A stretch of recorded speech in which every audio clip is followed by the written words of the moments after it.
Olá, Leonardo da Silva, muito obrigado e bem-aja por estares aqui presente nas M-Talks Farol, onde falamos de recuperação e de resiliência após um ano maldito, não é? Que nos tem feito muito mal, particularmente à saúde mental. Como é que estás e como é que as coisas vão por aí? Olá João. As coisas por aqui vão um pouco mais calmas, também com o decréscimo de números de casos, ah, já assim uma luzinha assim ao fundo do túnel, mas foram momentos complicados, foram momentos difíceis, em termos da gestão da minha organização. Houve assim momentos de grande desânimo, digamos assim, porque não havia perspectivas de uma evolução e nós estávamos confrontados com uma situação nova, todos nós, não é? E depois os nossos utentes e as famílias, portanto, exigiam da nossa parte, portanto, uma atitude mais serena, não é? Mais de tranquilização. E pronto, e não era fácil a gestão do dia a dia, portanto, quando nós estávamos perante uma situação completamente nova, nós todos, e tínhamos que responder, portanto, às famílias, e tínhamos que responder aos utentes, e tínhamos que responder aos funcionários de um modo sereno e calmo e dando orientações que nós próprios também não sabíamos o que é que havíamos, o que é que era Exatamente. melhor e Eh, qual era a atitude mais correta a tomar em determinadas situações e o que é que havíamos de fazer e o que é que não havíamos de fazer. Portanto, isso foi uma gestão difícil no dia a dia. mas a AGMAL neste momento já é tida em conta, não é? Pela população. Há um conhecimento já maior e mais, e pelo menos mais aprofundado daquilo que é o vosso trabalho e como podem ajudar, não é? Sim, sim, não, portanto, a nossa dificuldade era, as pessoas queriam que nós tomássemos decisões. O que é que devemos Pois. fazer? Como é que devemos evitar? Como é que é amanhã? Amanhã vamos, não vamos? E nós próprios estávamos um pouco perdidos no meio de tanta coisa nova, não é? Portanto, Claro. estávamos a atravessar uma pandemia, nunca tínhamos atravessado, não sabíamos se devíamos fechar, se não devíamos fechar, quando Pois. deveríamos fechar. ah, Também não tínhamos orientações precisas das tutelas, porque pronto, obviamente, portanto a situação era toda nova, e as pessoas exigem sempre respostas no imediato, não é? Os utentes, as famílias, os colegas, os funcionários, portanto isto tudo não é fácil, porque temos de estar sempre a tomar decisões perante o desconhecido, portanto, e quais são as melhores decisões e como é que havemos de fazer. Depois também temos uma residência, não é? Que teve que funciona 24 horas sobre 24, e depois todos os cuidados com os residentes, não é? Porque, pronto, Claro. são pessoas em situação de extrema vulnerabilidade, são pessoas com doença mental, sem famílias, portanto, depois era o receio de, efetivamente, o vírus entrar lá dentro, não é? Portanto, ou seja, Exatamente, dos exatamente. funcionários poderem eventualmente contagiar os residentes. E depois os residentes são pessoas que também nós estamos habituados a fazer muitas atividades no exterior, na comunidade, e tivemos que Exato. fechar. Portanto, isso obrigou a uma reestruturação e a arranjar novas estratégias e novas metodologias de trabalho, portanto, não foi fácil. Depois, no outro confinamento, quando houve outro confinamento, houve atividades presenciais que nós suspendemos temporariamente Claro, durante o claro. período de confinamento. E isso foi muito complicado, porque não podíamos deixar os utentes sem o nosso apoio. Nós trabalhamos diariamente com cerca de 350 a 400 utentes, portanto, ou seja, é Pois, muito complicado deixá-los sem apoio, de retaguarda, não é? Porque com são certeza. pessoas com doença mental. Tínhamos um programa de reabilitação que, por via das circunstâncias, foi interrompido e as pessoas estavam numa situação de extrema vulnerabilidade. E nós precisávamos de as orientar e precisávamos de continuar, portanto sentimos a necessidade de, apesar de não termos atividades presenciais, continuar a desenvolver o trabalho e um trabalho diferente, portanto à Claro. distância, digamos assim. Então, E isso então foi alteraram todo o esquema, toda a não é, de trabalho, metodologia, toda a tudo. metodologia. Isso Toda a isso metodologia foi. de trabalho foi um e- desafio, um desafio muito complexo, porque além de trabalharmos com os utentes, também tínhamos de trabalhar com as famílias, porque as famílias viram-se numa situação muito complicada, com os utentes em casa, algumas perderam os empregos, portanto houve todo um problema também social que aumentou e que se potenciou. E nós tivemos que responder em todas as frentes, tivemos que continuar a prestar o apoio psicoterapêutico que fazíamos com os utentes, tivemos que continuar a desenvolver o apoio social que fazíamos e reforçá-lo, porque houve muitas pessoas que deixaram de ter as famílias deixaram de ter empregos, portanto, ou seja, nós fazemos ajuda, por exemplo, alimentar populações carenciadas. Tivemos que reforçar essa ajuda, porque houve mais pessoas a necessitarem desse apoio que não tinham. Tivemos que desenvolver todas as atividades à distância, para as pessoas estarem, não se sentirem perdidas, portanto, não se sentirem, portanto, continuarem a ter a manter as suas rotinas e a terem atividades terapêuticas, ocupacionais, e que nós fazíamos em presencial, portanto, tivemos que fazer e arranjar uma metodologia para as fazer à distância. E as pessoas abraçaram bem este desafio, as tecnologias, os ecrãs, Olha, isto tudo? Algumas sim, porque tinham essa facilidade, outras não. Portanto, de todo, tínhamos muitos utentes que não têm computadores, não têm acesso à internet.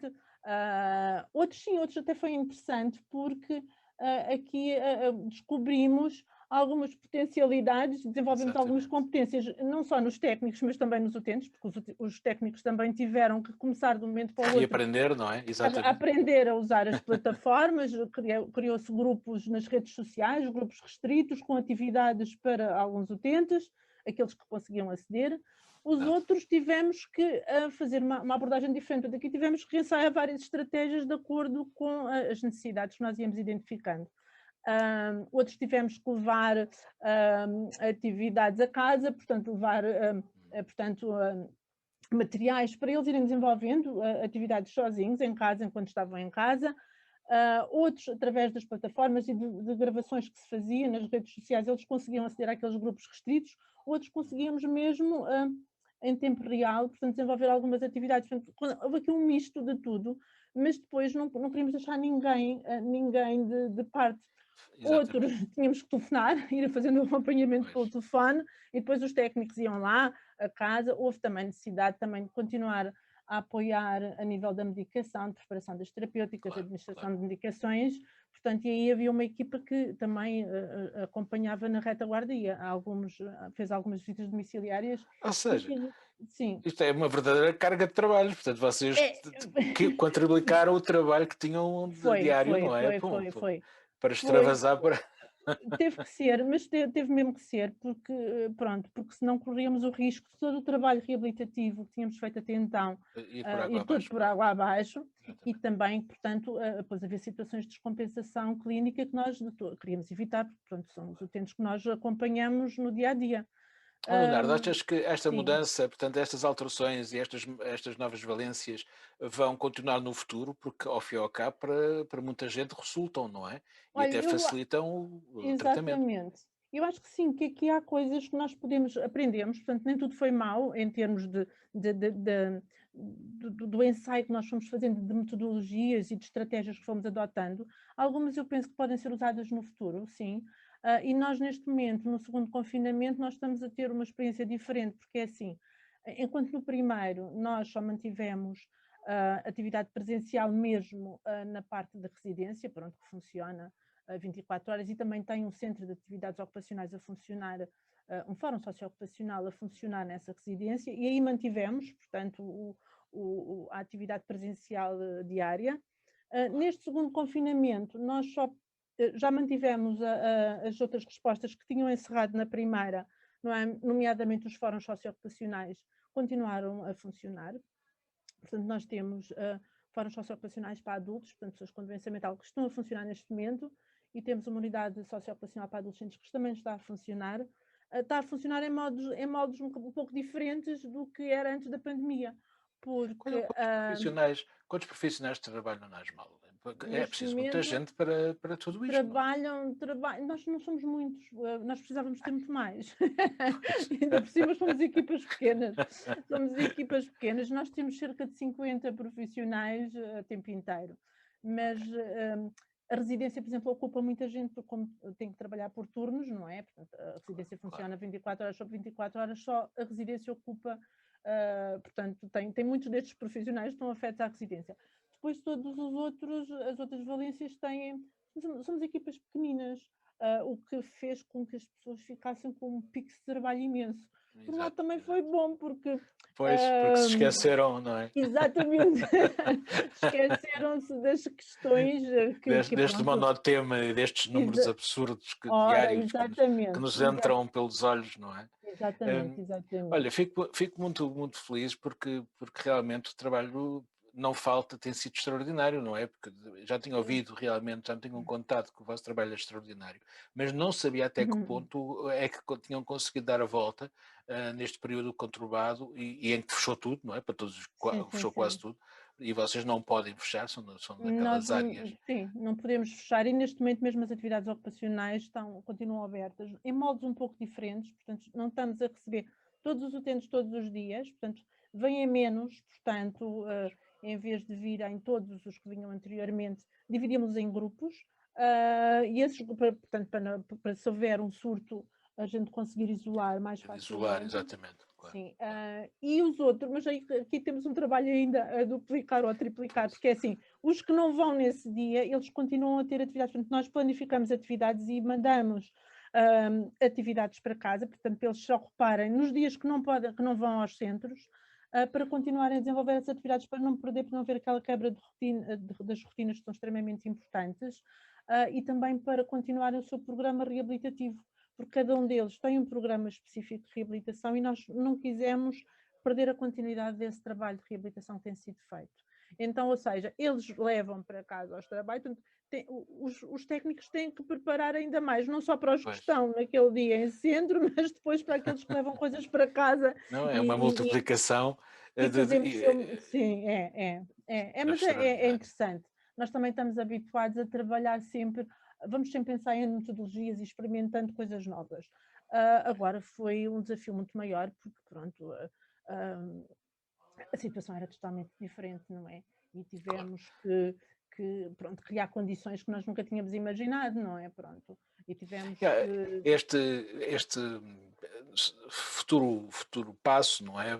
Em que a saúde mental vai ser posta muito mais à prova, achas que as pessoas com tudo isto realizaram que a tal frase não há saúde sem saúde mental é realmente verdadeira e que nós temos que tratar também da nossa psique para além do físico? E se achas que vamos conseguir dar a volta com mais literacia sobre o assunto? Olha, eu tenho esperança que sim. Eu acredito que as coisas vão ser necessariamente diferentes a esse nível. Eu acho que começa a haver uma consciencialização maior da necessidade das pessoas preservarem a saúde mental e de se apostar nas questões da saúde mental. Tenho um pouco de receio que depois de passar a pandemia isto cai outra vez no esquecimento. Exatamente. E pronto, e que não se faça grande coisa, porque apesar de uma coisa é ter essa noção de que a saúde mental é fundamental, e eu acho que essa noção existe neste momento, até porque pronto, tem havido um acréscimo muito grande de problemas, nomeadamente de questões relacionadas com ansiedade, depressões e por aí fora, tem havido um acréscimo muito grande e há consciência disso. E há consciência que a saúde mental tem que ser tratada, mas a questão é, uma coisa é a consciência, outra coisa depois é o investimento que se vai fazer em termos de futuro nesta área, não é? Para que as coisas mudem efetivamente e se possam fazer, desenvolver estratégias efetivas no sentido de preservar a saúde mental de todos. Vamos esperar que sim. Esperemos que sim, mas pronto, eu quero acreditar que sim, porque eu quero ser positiva, quero ser positiva. Vamos ser, temos que ser. Sim, olha, Leonarda, foi um prazer falar contigo nestas M-Talks, Farol. Muito obrigado pelo depoimento e toda a força do mundo para os teus 50 e muitos aí para o vosso trabalho que está a ser muito necessário e extraordinário. Daqui, um grande abraço para vocês e para o Algarve. Muito obrigada, muito obrigada. Obrigada, tudo bom. Adeus, beijinhos.